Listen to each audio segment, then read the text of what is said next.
দর্শক আমন্ত্রণ জানাচ্ছি রাতের দীপ্ত সংবাদে। আপনাদের সঙ্গে এই মুহূর্তে আছে আমিরু বায়েত হাসান। আর শুরুতেই থাকছে প্রধান খবরের শিরোনাম।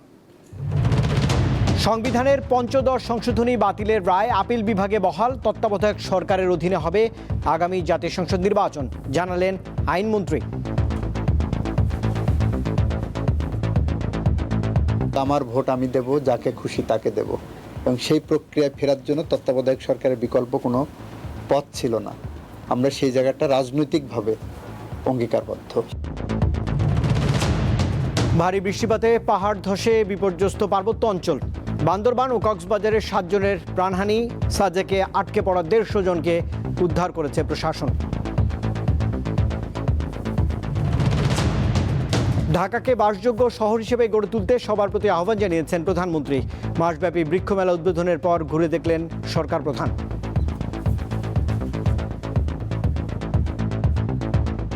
অনেক গাছ অনেক কিছু কেটে ফেলার কারণে যেটি হচ্ছে সমস্যা, অনেক পোকামাকড় অনেক কিছু কিন্তু বিলুপ্ত হয়ে যাচ্ছে, যেটাও পরিবেশের জন্য ক্ষতিকারক। জুলাইয়ের অর্জন সংরক্ষণে আইন করা প্রয়োজন। রাজধানীতে আলোচনা সভায় বললেন বক্তারা। নিহতদের মূল্যায়ন ও বিচার নিশ্চিত করার দাবি।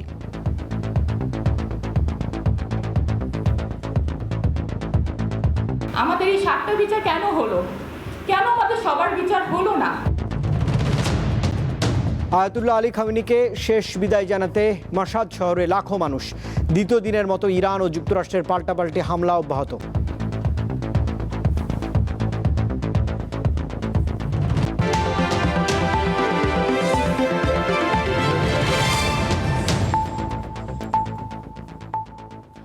এবারে পুরো আয়োজন।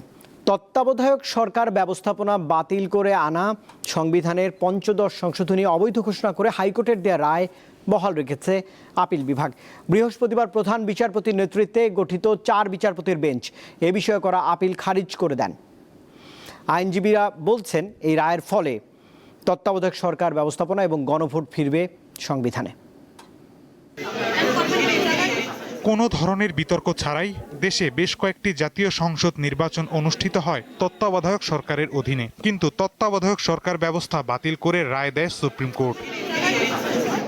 ওই রায়ের আলোকে 2011 সালে নবম জাতীয় সংসদে পাশ হয় সংবিধানের পঞ্চদশ সংশোধনী। এর মাধ্যমে বাতিল করা হয় নির্দলীয় তত্ত্বাবধায়ক সরকার ব্যবস্থা। এছাড়া সংবিধানে আরও 54টি বিষয় সংযোজন বিয়োজন করা হয়। ওই সংশোধনীর পর সবচেয়ে বেশি বিতর্ক ওঠে তত্ত্বাবধায়ক সরকার ব্যবস্থা নিয়ে। মূলত এরপর থেকে জাতীয় নির্বাচনে প্রতিদ্বন্দ্বিতা কম দেখা যায়। পঞ্চদশ সংশোধনীর পর 2014 সালের জাতীয় সংসদ নির্বাচনে বিনা প্রতিদ্বন্দ্বিতায় 154 জন এমপি নির্বাচিত হন। এ নিয়ে দেশ ও বিদেশে সমালোচনা সৃষ্টি হয়। এক পর্যায়ে 2024 সালের রাজনৈতিক পট পরিবর্তনের পর পঞ্চদশ সংশোধনী বাতিল চেয়ে হাইকোর্টে 2টি রিট আবেদন করা হয়। শুনানি শেষে একই বছরের 17 ডিসেম্বর তত্ত্বাবধায়ক সরকার ব্যবস্থা পুনর্বহাল সহ 4টি বিষয়ে রায় দেয় হাইকোর্ট। ওই রায়ের বিরুদ্ধে করা আপিলের শুনানি বুধবার শেষ হয়। বৃহস্পতিবার সকালে আপিল বিভাগ রায় দেয়। রিটকারীর আইনজীবীরা জানান, সর্বোচ্চ আদালতের রায়ের ফলে তত্ত্বাবধায়ক সরকার ও গণভোট ফিরল সংবিধানে। তত্ত্বাবধায়ক সরকার ব্যবস্থা বাতিল করার বিধানগুলো বাতিল হয়েছে, তবে এখানে কিছু টেকনিক্যাল সমস্যা আছে। কারণ হাইকোর্টের রায় সবগুলো বিধান বাতিল হয়নি, কিছু কিছু বিধান আরও বাতিল করা প্রয়োজন ছিল। যেমন উপদেষ্টা, প্রধান উপদেষ্টার শপথ নেওয়া সংক্রান্ত বিধান সংবিধানে ফিরে আসেনি। বিচারপতিরা যে উপদেষ্টা বা প্রধান উপদেষ্টার দায়িত্ব নিতে পারবেন সেই বিষয়ে একটা বিধান ছিল, সেটা ফিরে আসেনি। সংসদ ঠিক করবে, যেমন ধরুন আমাদের অনুচ্ছেদের 4-এর এখানে ছিল ছবির কথা, জাতির পিতার কথা। এই বিষয়টি যেহেতু একটা নীতিগত সিদ্ধান্তের বিষয়, এই জন্য এটি সংসদের উপর ছেড়ে দেওয়া হয়েছে। কিন্তু মাঝখানে পরিবর্তন হয়ে সেকুলারিজমের জায়গায় হয়েছিল সর্বশক্তিমান আল্লাহর উপর পূর্ণ আস্থা ও বিশ্বাস এবং বিসমিল্লাহির রহমানির রহিম। এই বিষয়গুলো কি হবে এটা ঠিক করবে জাতীয় সংসদ। অ্যাটর্নি জেনারেল জানান, এই রায়ের আলোকে সংসদ সংবিধানকে আরও যুগোপযোগী করবে। নির্দলীয় তত্ত্বাবধায়ক সরকার ব্যবস্থা পুনঃপ্রবর্তন হওয়ার পরে সংসদ যদি মনে করে আগে যে কাঠামোতে নির্দলীয় তত্ত্বাবধায়ক সরকার ব্যবস্থা বহাল ছিল, সেটি হয়তো এখন পরিবর্তিত পরিস্থিতিতে আরও রিডিফাইন করবেন, তাহলে সেই ক্ষমতা তো পার্লামেন্টের আছে। সংবিধানের হাইকোর্ট বিভাগের যে রায়টি সুনির্দিষ্ট 4টি বিষয়ের বাইরে বাকি সমস্ত বিষয়গুলো সংসদের উপর ছেড়ে দেওয়া আছে। আমরা মনে করি যে সংসদ তাদের এই পার্লামেন্ট তাদের স্বীয় বুদ্ধিমত্তায় স্বীয় কার্যক্রমের মাধ্যমে সংবিধানকে যুগোপযোগী করবেন, মানুষের প্রত্যাশা পূরণের জন্য কাজ করবেন। সর্বোচ্চ আদালতের পূর্ণাঙ্গ রায় প্রকাশের পর এর সাংবিধানিক ও রাজনৈতিক প্রভাব আরও স্পষ্ট হবে বলে মনে করছেন আইনজ্ঞরা। সুপ্রিম কোর্টের রায়ের মাধ্যমে পঞ্চদশ সংশোধনী থেকে বাদ দেয়া হয় তত্ত্বাবধায়ক সরকার ব্যবস্থা। 2026 সালে সুপ্রিম কোর্টের রায়ের মাধ্যমে তা আবার ফিরিয়ে আনা হয়। তবে তত্ত্বাবধায়ক সরকার ব্যবস্থার রূপরেখা কেমন হবে তা নির্ধারণ করবে জাতীয় সংসদ। সুপ্রিম কোর্ট প্রাঙ্গণ থেকে মাহিদুর রহমান, দীপ্ত সংবাদ, ঢাকা। এদিকে আইনমন্ত্রী মোহাম্মদ আসাদুজ্জামান জানিয়েছেন, আগামী জাতীয় সংসদ নির্বাচন তত্ত্বাবধায়ক সরকারের অধীনেই অনুষ্ঠিত হবে। পঞ্চদশ সংশোধনী নিয়ে আপিল বিভাগের রায়ের প্রতিক্রিয়ায় সচিবালয়ে তিনি একথা জানিয়েছেন। বিএনপি এটার জন্য বিগত 16-17 বছর ধরে সংগ্রাম করেছেন। বেগম খালেদা জিয়ার নেতৃত্বে দেশ বাঁচাও মানুষ বাঁচাও যে স্লোগান দিয়ে আমরা নিরন্তর সংগ্রামের পথে হেঁটেছিলাম, সেই পথে হাঁটার মুখ্য লক্ষ্য ছিল যে আমার ভোট আমি দেব, যাকে খুশি তাকে দেব। এবং সেই প্রক্রিয়ায় ফেরার জন্য তত্ত্বাবধায়ক সরকারের বিকল্প কোনো পথ ছিল না। আমরা সেই জায়গাটা রাজনৈতিকভাবে অঙ্গীকারবদ্ধ। দেশের রাজনৈতিক ইতিহাসে আলোচিত বিষয় তত্ত্বাবধায়ক সরকার ব্যবস্থা। সুপ্রিম কোর্টের রায়ে বাতিল হওয়ার পর আবার আদালতের রায় ফিরেছে এই ব্যবস্থাপনা। কিন্তু সাধারণ মানুষ বিষয়টি নিয়ে কি ভাবছেন তাই উঠে এসেছে আজকের জনতার কথায়।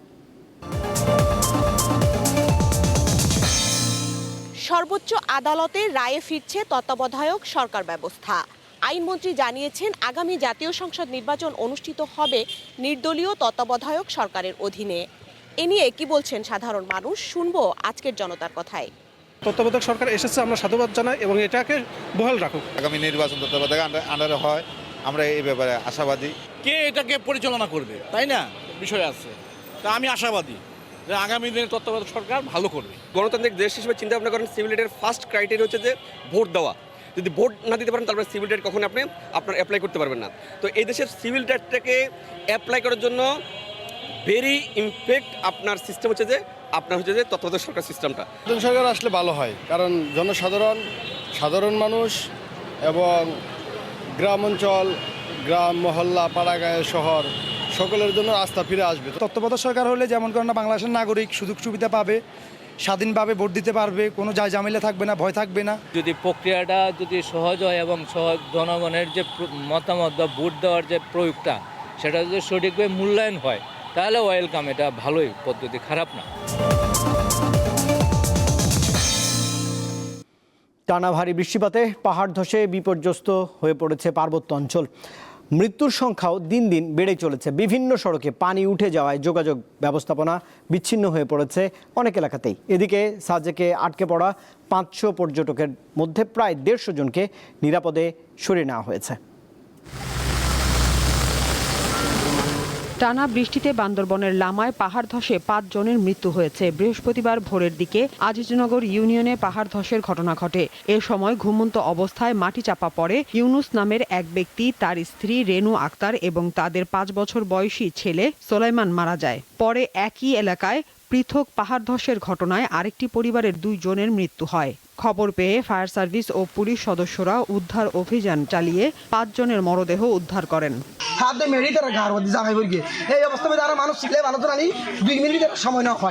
প্রায় 1 ঘন্টা উদ্ধার কাজের পরবর্তীতে আমরা লাশ বের করতে সক্ষম হই। ভারী বর্ষণ ও পাহাড়ি ঢলে খাগড়াছড়ি, রাঙামাটি সহ একাধিক সড়কে পানি উঠে যাওয়ায় যান চলাচল বন্ধ রয়েছে। জেলায় 135টি আশ্রয় কেন্দ্র খোলা হয়েছে। তবে পর্যটন কেন্দ্র সাজেকে আটকে পড়া প্রায় 1.5 শতাধিক পর্যটককে সেনাবাহিনীর তত্ত্বাবধানে নিরাপদে গন্তব্যে পৌঁছে দেওয়া হয়েছে।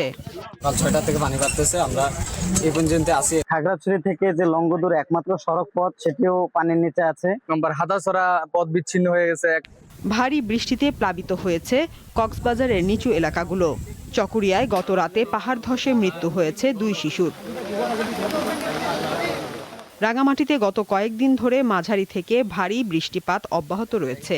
বন্ধ রয়েছে জেলার সকল প্রাথমিক বিদ্যালয়। রাঙামাটির 3টি উপজেলায় 4000-এর বেশি মানুষ আশ্রয় কেন্দ্রে অবস্থান নিয়েছে। এছাড়া বাঘাইছড়ি উপজেলার 11টি গ্রামের 620টি পরিবার পানিবন্দী হয়ে পড়েছে। আমাদের বাড়ির সামনে পাহাড় ভেঙে গেছে, আমাদের আমরা 27টা ফ্যামিলি আছে। এখানে পানির সংকটটা বেশি, খাওয়ার পানি। চলমান পরিস্থিতিতে জনসাধারণকে সতর্ক থাকার আহ্বান জানিয়েছে জেলা প্রশাসন। সাদিয়া চৌধুরী, দীপ্ত, বার্তা কক্ষ। ঢাকাকে বসবাসের যোগ্য শহর হিসেবে গড়ে তুলতে সকলের প্রতি আহ্বান জানিয়েছেন প্রধানমন্ত্রী তারেক রহমান। একই সঙ্গে তিনি পরিবেশ বিষয়ে সচেতনতা তৈরির উপর জোর দিয়েছেন। রাজধানীর চীন মৈত্রী সম্মেলন কেন্দ্রে সকালে জাতীয় বৃক্ষরোপণ অভিযান ও বৃক্ষ মেলার উদ্বোধনী অনুষ্ঠানে তিনি একথাই বলেছেন। বিশ্বে বসবাসের অযোগ্য শহরের তালিকায় ঢাকা তৃতীয় অবস্থানে রয়েছে উল্লেখ করে এই অবস্থা থেকে বের হয়ে আসা খুবই জরুরি বলে মন্তব্য করেছেন সরকার প্রধান। অনুষ্ঠানে প্রধানমন্ত্রী জাতীয় পরিবেশ পদক, বন্যপ্রাণী সংরক্ষণে জাতীয় পুরস্কার এবং বৃক্ষরোপণে জাতীয় পুরস্কার প্রদান করেন। পরে পুরাতন বাণিজ্য মেলার মাঠে আয়োজিত জাতীয় বৃক্ষ মেলার বিভিন্ন স্টল পরিদর্শন করেছেন প্রধানমন্ত্রী তারেক রহমান। বৃক্ষরোপণ অভিযান ও বৃক্ষ মেলা উপলক্ষে প্রতিটা এই বনায়ন পশু পাখি বিভিন্ন প্রাণী কীট পতঙ্গের জন্য নিরাপদ বাসস্থান কিংবা প্রয়োজনীয় আহারের যোগান দিতে পারে কিনা এটিও কিন্তু আমাদের চিন্তার মধ্যে থাকার প্রয়োজন। কারণ আমরা অনেক গাছ অনেক কিছু কেটে ফেলার কারণে যেটি হচ্ছে সমস্যা, অনেক পোকামাকড় অনেক কিছু কিন্তু বিলুপ্ত হয়ে যাচ্ছে, যেটাও পরিবেশের জন্য ক্ষতিকারক। আমরা যদি আমাদের নদীগুলোকে বাঁচাতে না পারি, একটা বিভৎস অবস্থা, একটা ভয়াবহ অবস্থা। আপনারা যে কোনো নদীর, আমরা নদীমাতৃক বাংলাদেশ বলতাম, বিভিন্ন নদীকে আমরা দেখতাম। আপনারা নদীগুলোর পাশে যান, খাল বিলের পাশে যান, মনে হচ্ছে যে এই নদীগুলো খাল বিলের মধ্যে দিয়ে এগুলা পানি যাবার জন্য নয়, এগুলা মানুষের পরিত্যক্ত যে বর্জ্য বা মানুষের ব্যবহার যে বর্জ্য সেগুলোকে নিয়ে যাওয়ার জন্য মনে হচ্ছে এই রাস্তাগুলো বা নদী খাল বিলকে তৈরি করা হয়েছে। পরিবেশ রক্ষা এবং জলবায়ু পরিবর্তনের প্রভাব মোকাবিলায় বৃক্ষরোপণের গুরুত্ব তুলে ধরতে রাজধানীতে শুরু হয়েছে পরিবেশ মেলা ও জাতীয় বৃক্ষ মেলা 2026। এবারের মেলার প্রতিপাদ্য বৃক্ষরোপণে সাজাই দেশ, সবার আগে বাংলাদেশ। এই মেলার বিভিন্ন প্রজাতির ফলজ, বনজ, ঔষধি ও শোভাবর্ধনকারী গাছ পাওয়া যাচ্ছে। বৃহস্পতিবার রাজধানীর চীন মৈত্রী সম্মেলন কেন্দ্রে জাতীয় বৃক্ষরোপণ অভিযান ও বৃক্ষ মেলা 2026 এবং বিশ্ব পরিবেশ দিবস ও পরিবেশ মেলার উদ্বোধন করেন প্রধানমন্ত্রী তারেক রহমান। পরে একটি জলপাই, জারুল ও নিম গাছের চারা রোপণ করেন প্রধানমন্ত্রী। এছাড়া মেলার বিভিন্ন স্টল ঘুরে দেখেন তিনি। প্রধানমন্ত্রী চলে যাওয়ার পর উন্মুক্ত করে দেওয়া হয় মেলা প্রাঙ্গণ। এ সময় মেলায় ভিড় করেন নানা বয়সী মানুষ। দেখার জন্য আসছি, যদি পছন্দ হয় নিব, নয়তো আবার পরে আবার ঘুরে দেখবো। আমাদের মেলাটাও কাছে আছে, দেখে যায় একবারে, বারবার তো আসা হয় না। আর তাছাড়া মেলাতে তো বিভিন্ন ধরনের গাছ পাওয়া যায়। মানুষকে সচেতন এবং গাছের প্রতি আগ্রহী করে তুলতে এ ধরনের আয়োজন গুরুত্বপূর্ণ বলে জানান মেলায় আগতরা। আর নার্সারি মালিকরা বলছেন, এখন পর্যন্ত মেলায় সব ধরনের গাছের চাহিদা বেশ ভালো। সারা বছরই ওয়েট করি মেলাটা কখন স্টার্ট হবে। যেমন ধরেন 1 তারিখ থেকে হওয়ার কথা ছিল, আমি এসে ঘুরে গেছি যে না 9 তারিখ থেকে হবে। আর আজকে এসেও 2 ঘন্টা অপেক্ষা করেছি, দেখতেও ভালো লাগে। রেয়ার কিছু ফলের গাছ কেনার ইচ্ছে আছে এবং ওগুলো ছাদে লাগানোর। আর আমার একটা জায়গা আছে মুন্সিগঞ্জ, ওখানেও কিছু গাছ লাগানোর ইচ্ছে আছে। শুধু বিক্রি নয়, মেলার মাধ্যমে গাছ রোপণের গুরুত্ব জানতে পারবে সাধারণ মানুষ, এমনটি আশা আয়োজকদের। এবারের মেলায় আমাদের সর্বমোট 120টি স্টল আছে এবং এর মধ্যে হচ্ছে আপনার নার্সারি স্টল আছে, নন নার্সারি স্টল, যাদেরকে আমরা বলি যে নার্সারির উপকরণ বা গাছের যে উপকরণ সামগ্রী থাকে সেই রকম কিছু স্টল আছে। আমাদের টার্গেট হচ্ছে নতুন ইয়াং জেনারেশন থেকে শুরু করে যুব থেকে বৃদ্ধ পর্যন্ত সবাইকে এই গাছের দিকে অ্যাট্রাকশন করা যায়। তারা যখন দেখবে যে এত সুন্দর গাছ, আমি যদি যত্ন করি তাহলে এই গাছটি হবে। প্রতি বছরের মতো এবারও মাসব্যাপী চলবে এই বৃক্ষ মেলা। সঞ্জিদা প্লাবনী, দীপ্ত সংবাদ, ঢাকা। জুলাই গণঅভ্যুত্থানের ইতিহাস, চেতনা ও অর্জন সংরক্ষণে একটি আইন প্রণয়ন করা প্রয়োজন, যাতে কেউ গণঅভ্যুত্থানকে অবমাননা বা বিকৃত করার সুযোগ না পায়। রাজধানীতে এবি পার্টির আলোচনা সভায় এসব কথাই উঠে এসেছে। এছাড়া বক্তারা আরও বলছেন, জুলাই গণঅভ্যুত্থানে নিহতদের যথাযথ মূল্যায়ন এবং বিচার নিশ্চিত করতে রাষ্ট্রকে দৃঢ় অবস্থান নিতে হবে। সম্মানিত অতিথিবৃন্দ, সকালে রাজধানীতে আমার বাংলাদেশ পার্টি এই আলোচনা সভার আয়োজন করে। ঢাকা রিপোর্টার্স ইউনিটিতে জুলাই গণ অভ্যুত্থানের বর্ষপূর্তি উপলক্ষে আলোচনা সভায় অন্যান্যদের সাথে অংশ নেন শহীদ পরিবারের সদস্যরাও। জুলাই সনদ বাস্তবায়ন না হওয়ায় ক্ষোভ প্রকাশ করেন তারা। দেশের শহীদেরা কেন জীবন দিয়েছিলেন? জীবন দিয়েছিলেন বৈষম্য দূর করার জন্য, এখন দেখা যাচ্ছে যে সবচেয়ে বড় বৈষম্য হচ্ছে শহীদ এবং আহতদের সাথেই। আমার 1400 শহীদ পরিবার আজকে কান্না করছে তাদের শহীদ বাচ্চাদের জন্য। আপনারা কি বিশ্বাস করতে পারছেন? মাত্র 7টা বিচার। কেন আমাদের এই 7টা বিচার কেন হলো? কেন আমাদের সবার বিচার হলো না? জুলাইয়ের আকাঙ্ক্ষা এখনো প্রতিফলিত হয়নি উল্লেখ করে সকলকে ঐক্যবদ্ধ হয়ে জনগণের স্বার্থে কাজ করার আহ্বান জানান বক্তারা। জুলাইকে মুছে দেওয়া যাবে না, মুছে ফেলে যারা তাদের বিরুদ্ধে আমাদেরকে ঐক্যবদ্ধভাবে রুখে জানাতে হবে। যারা খুন করেছে, হামলা করেছে, গুলি করেছে, শুধু তাদের বিচার নয়, যারা নির্দেশ দিয়েছে, মদত দিয়েছে, তাদেরও বিচার করতে হবে। বাংলাদেশে ফাংশনাল গণ অভ্যুত্থানের পক্ষে সকল রাজনৈতিক দলগুলো মিলে সিদ্ধান্ত নিতে হবে আওয়ামী লীগের প্রশ্ন কি, এবং এটা সিদ্ধান্ত নেওয়া হয়ে গেছে। অতএব আমরা আশা করব অবিলম্বে আপনার আওয়ামী লীগের রাজনৈতিক কার্যক্রম নিষিদ্ধ করবার ব্যাপারে সংসদে আইন পাশ করবেন, পাশাপাশি বিচারিক প্রক্রিয়াও চলতে থাকবে। জামায়াতে ইসলামীর এক নেতার মন্তব্য প্রসঙ্গে এই বিএনপি নেতা বলেন, গণতান্ত্রিক প্রতিষ্ঠান যাতে প্রশ্নবিদ্ধ না হয় সেজন্য রাজনীতিবিদদের দায়িত্বশীল হতে হবে। সারা পৃথিবী বলছে একটা ভালো নির্বাচন হয়েছে, অথচ সেই নির্বাচন, এই সমালোচনাটা এই ধরনের মাঠের একটা মেটো সমালোচনা বলতে চাই না, আমি বলবো আত্মঘাতী সমালোচনা করেছেন জামাতের নেতা। এটা গণতন্ত্রের জন্য, আমাদের নির্বাচনের জন্য যারা আপনারা ভোট দিয়েছেন আপনাদের সবার বিরুদ্ধে এই স্টেটমেন্টে গেছে। এটা বাংলাদেশের গণতন্ত্রের জন্য একেবারেই ভালো জিনিস নয়। সম্প্রতি বিভিন্ন মাধ্যমে শেখ হাসিনার দেশে আসার কথা উঠলেও তিনি আসতে পারবেন না বলে জানান এই বিএনপি নেতা। উনি মিথ্যা কথা বলছেন, উনি আর আসতে পারছেন না। দিলশা দেনি, দীপ্ত সংবাদ, ঢাকা। জুলাই গণঅভ্যুত্থান স্মৃতি জাদুঘর উদ্বোধনের সব প্রস্তুতি প্রায় শেষ। সংগ্রহ করা হয়েছে লাশ বহনকারী রিকশা থেকে শুরু করে শহীদদের রক্তমাখা জামা কাপড় সহ ব্যবহার্য জিনিসপত্র। তৈরি করা হয়েছে শত শত প্রতীকী কবর। তবে এখনও উদ্বোধনের দিনক্ষণ চূড়ান্ত করা হয়নি। দ্রুত এই জাদুঘর খুলে দেওয়ার দাবি জানিয়েছেন সাধারণ মানুষ।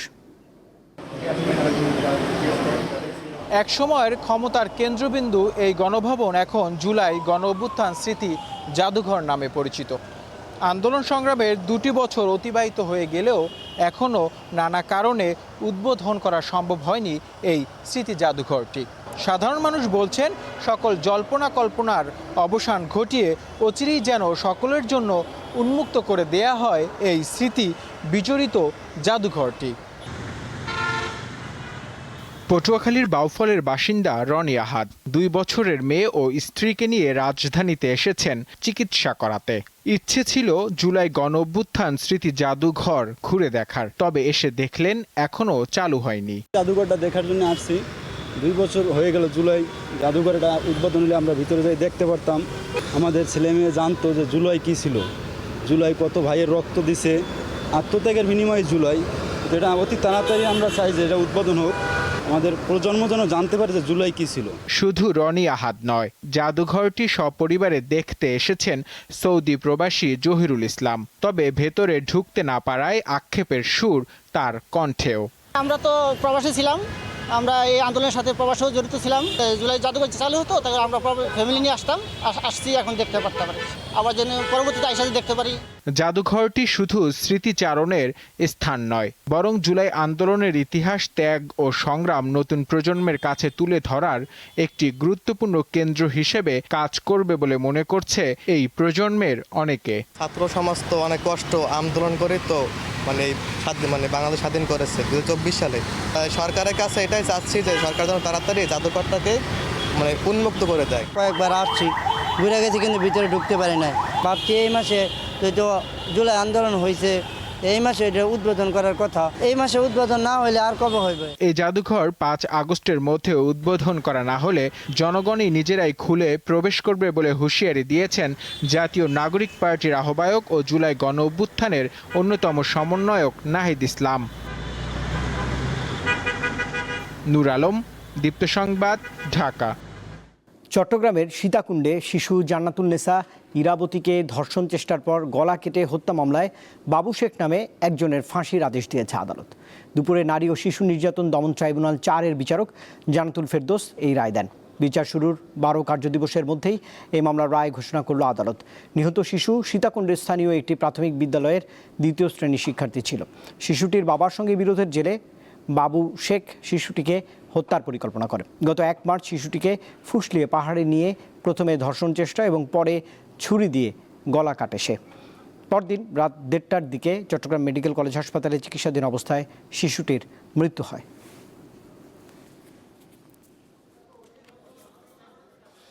দর্শক, এবার দেখে নেব দেশের আরও কিছু আলোচিত খবর দীপ্ত সংবাদ সংক্ষেপে। দেশের বাজারে স্বর্ণের দাম কমেছে। 22 ক্যারেটের প্রতি ভরি পাওয়া যাচ্ছে 2,21,986 টাকায়, যা গত সোমবার ছিল 2,25,289 টাকা, অর্থাৎ প্রতি ভরিতে 3,300 টাকা কমেছে। বিশ্বকাপ ফুটবলে একটি ম্যাচে রেফারিংয়ে পক্ষপাতের অভিযোগ তুলে ফিফার সভাপতি ও ম্যাচ রেফারির বিরুদ্ধে নোয়াখালীর সুধারাম মডেল থানায় লিখিত অভিযোগ নিয়ে যান এক তরুণ। ম্যাচটিতে পূর্ব পরিকল্পিত জালিয়াতি ও কোটি কোটি মানুষের আবেগ নিয়ে খেলার অভিযোগ তুলে ওই তরুণ 5 কোটি টাকার ক্ষতিপূরণ দাবি করেন। অভিযোগকারী রাকিব সদর উপজেলার মান্দারতলী গ্রামের বাসিন্দা। বুধবার রাতে তিনি থানায় লিখিত অভিযোগ নিয়ে উপস্থিত হন।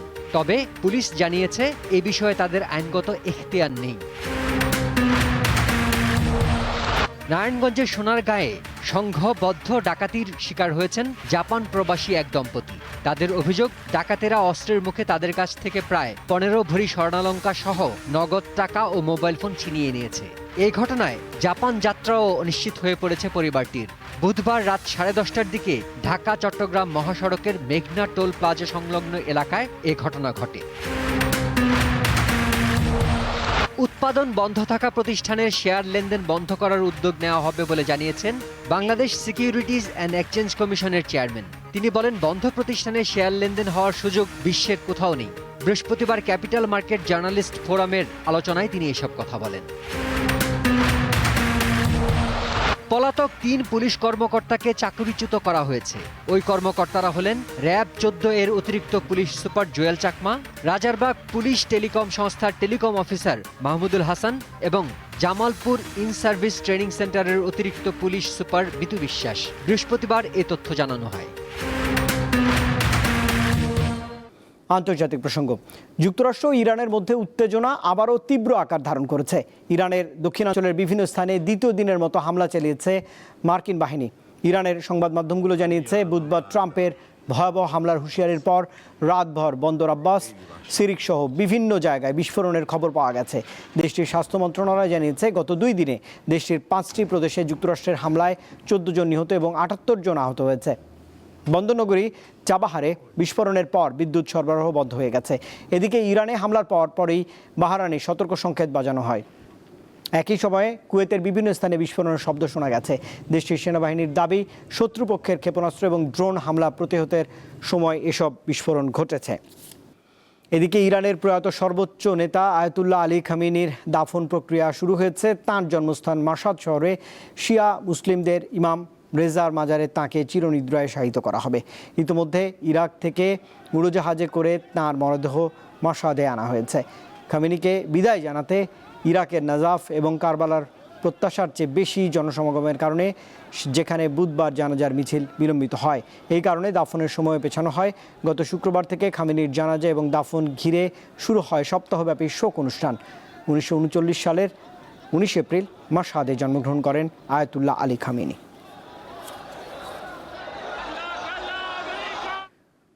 গত 2 দিন ধরে আবারও ইরানে ব্যাপক হামলা চালিয়েছে যুক্তরাষ্ট্র। পাল্টাপাল্টি এই হামলার ফলে এতদিন ধরে চলা যুদ্ধবন্ধের সকল প্রচেষ্টা ভেস্তে গেছে। সামরিক বা কূটনৈতিক কোনো পথেই অনড় ইরানের কাছ থেকে কিছুই অর্জন করতে পারছেন না প্রেসিডেন্ট ট্রাম্প।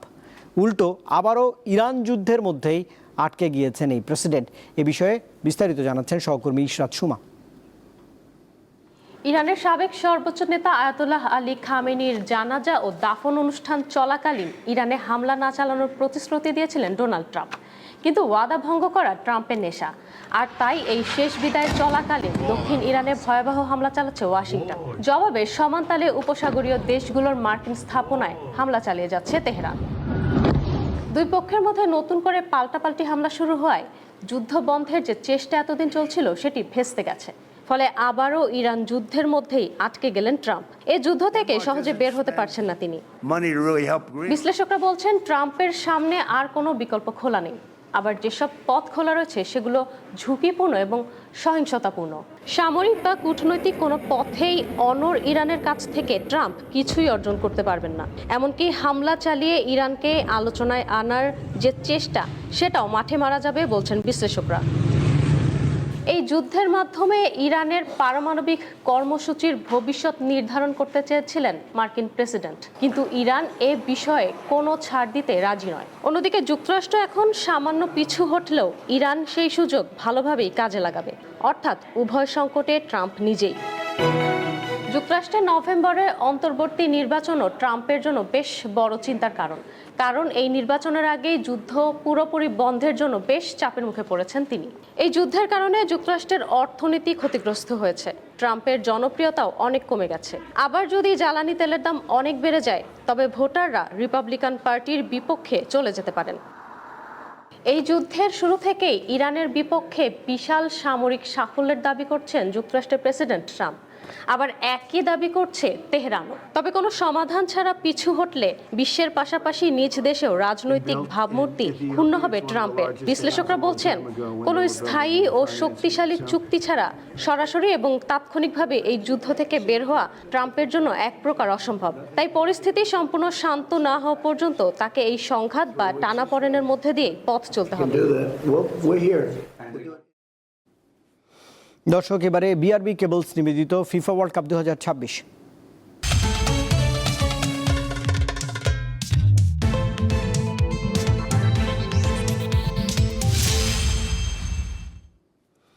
মাত্র একদিন বিরতি শেষে আবারও শুরু হচ্ছে ফুটবল বিশ্বকাপের জমজমাট লড়াই। আসরের প্রথম কোয়ার্টার ফাইনালে রাত 2টায় ফ্রান্স মুখোমুখি হবে 2022 আসরের সেমিফাইনালিস্ট মরক্কোর। গেল বিশ্বকাপে আন্ডারডগ তকমা নিয়ে সেমিফাইনালে উঠেছিল মরক্কো। সেইবার ফ্রান্সের কাছে হেরে তাদের বিদায় নিতে হয়। সেই চেনা প্রতিপক্ষের সাথে আরেকবার বিশ্বকাপে মুখোমুখি হবে দলটি, যদিও এবারের লড়াইটা কোয়ার্টার ফাইনালে। এই ম্যাচটি মরক্কোর জন্য প্রতিশোধেরও। অন্যদিকে উত্তর আমেরিকা বিশ্বকাপ অভিযানে এ পর্যন্ত আক্রমণ ভাগের শক্তি, ধৈর্য ও মানসিক শক্তির পরীক্ষা দিয়েছে ফরাসিরা। তবে এবার আসল পরীক্ষায় বসতে যাচ্ছে দিদিয়ে দেশমের শিষ্যরা, কেননা তাদেরকে নিশ্চিত চ্যালেঞ্জ জানাবে আফ্রিকান সিংহের দল। দারুণ ছন্দে থাকা কিলিয়ান এমবাপ্পের দলে রয়েছে উদ্বেগও। ইনজুরি নয়, কার্ড সমস্যা। দলের প্রধান 3 তারকা ব্র্যাডলি ও মানকুনে মাইকেল অলিজে দেখেছেন একটি করে হলুদ কার্ড। মরক্কোর বিপক্ষে ম্যাচে তারা যদি পুনরায় হলুদ কার্ড দেখেন তবে সেমিফাইনালে নিষিদ্ধ হবেন। বিশেষ করে উইঙ্গার অলিজের কার্ড পাওয়ার ঝুঁকি ফরাসি শিবিরে বড় চিন্তার কারণ।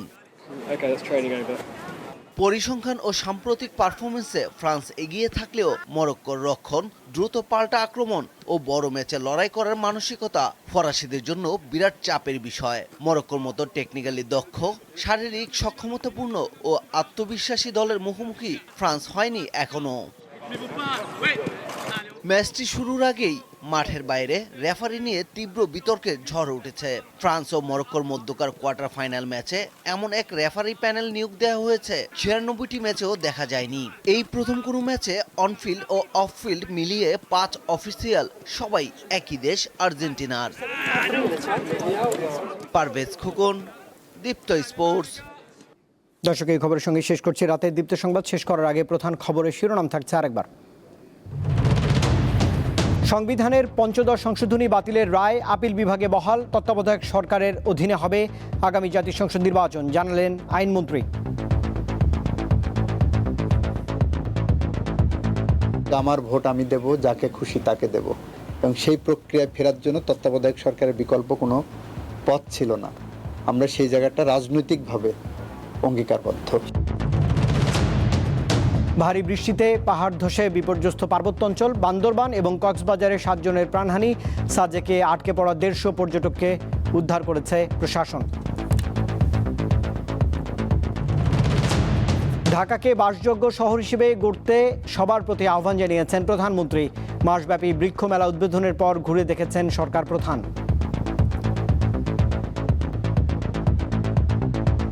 আমরা অনেক গাছ অনেক কিছু কেটে ফেলার কারণে যেটি হচ্ছে সমস্যা, অনেক পোকামাকড় অনেক কিছু কিন্তু বিলুপ্ত হয়ে যাচ্ছে, যেটাও পরিবেশের জন্য ক্ষতিকারক।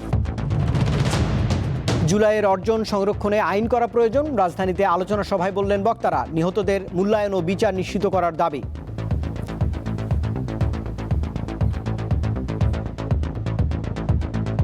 আমাদের এই 7টা বিচার কেন হলো? কেন আমাদের সবার বিচার হলো না? ইমাম রেজার মাজারে দাফন করা হবে ইরানের প্রয়াত সর্বোচ্চ নেতা আয়াতুল্লাহ আলী খামেনিকে।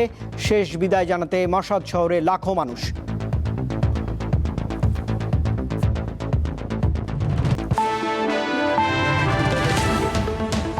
আর দর্শক, এই ছিল এখনকার মতো। এতক্ষণ সঙ্গে থাকবার জন্য ধন্যবাদ সবাইকে। আরও তথ্য বিনোদনের জন্য আপনি যুক্ত থাকতে পারেন দীপ্ত টেলিভিশনের ডিজিটাল প্ল্যাটফর্মগুলোতে। শুভরাত্রি।